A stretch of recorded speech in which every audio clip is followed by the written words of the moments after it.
Today we're making oobleck. Or as I like to call it, non-Newtonian fluid. How about making it with us back at home?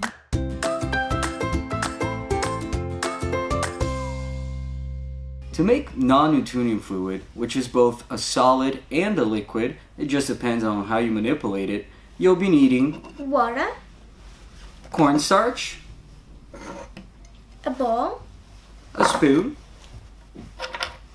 and glitter!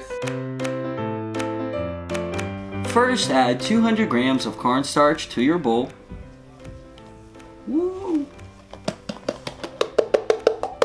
And then 100 milliliters of water. And mix it with your spoon. You should mix it till it looks like honey. I'll help you. Yeah. Lastly, add glitter of the color of your choice. We decided to use All of them. Uh-oh, now we see just the silver. It might be that your Oobleck is too liquid. In that case, just add some more cornstarch and mix it well again. You'll see the magic happen right in front of your eyes. Oh my goodness, it's so cool but so dirty.